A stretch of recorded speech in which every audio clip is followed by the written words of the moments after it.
I figured the best way to talk about overwhelm is to talk about what we just went through, probably one of the most overwhelming things we've ever been through in our entire life, and that is internationally moving ourselves, starting a business abroad, and moving to the Cayman Islands. And there was a lot of things to work on to make that happen, and many of you may see in other videos, the more the story. But we wanted to cover today how to just deal with overwhelm and process through it. So there's a 4-step process that I go through.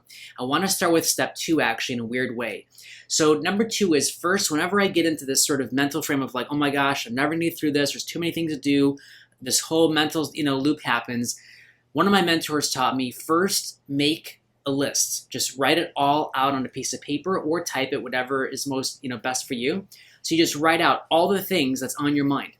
Just get it all out of your mind and onto paper, because then your mind is now clear to then actually look at the list and do step 3. So step 2, I know it's out of order. Make a list. Step 3 is grade the list. So now that it's all out of your head, you have clarity and focus enough to look at it objectively and say, okay, now which of these need to be done first, second, third, maybe never. And you can prioritize them based on what you need to do. The 4th step in the process is obviously go get to work. What I found is that when we spend time resisting, we spend time procrastinating, worrying, fretting, all that time is lost energy, and it actually deprives the world of receiving your gift.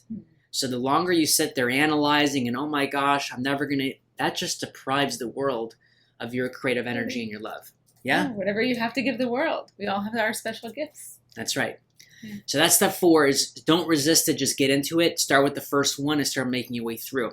We actually added on step 1 about 6 months ago, and we got inspired by this move that this happened. And step 1 is, do we need some kind of like consulting, an expert, some kind of answer before we jump into this overwhelming journey? Because what happened for us was we're like, okay, well, this is a different country, different laws.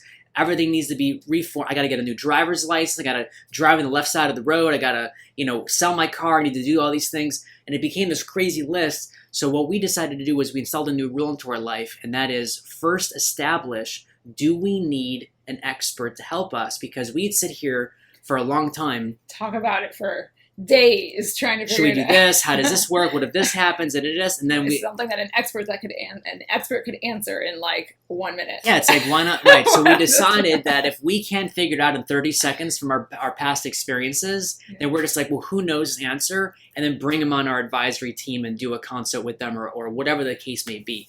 But that's been a tremendous life shift. And I've been doing that for a while, but like we actually put it into our SOP of how we actually process things in our life. But that's it. So step 1 is, first of all, do I need assistance, guidance, support, navigation, consulting with this topic or this overwhelmed situation? Step 2 is make a list. Step 3 is grade the list. Step 4 is get to work. And I hope that changes your life and makes things a lot better. See you in the next one. Thank you.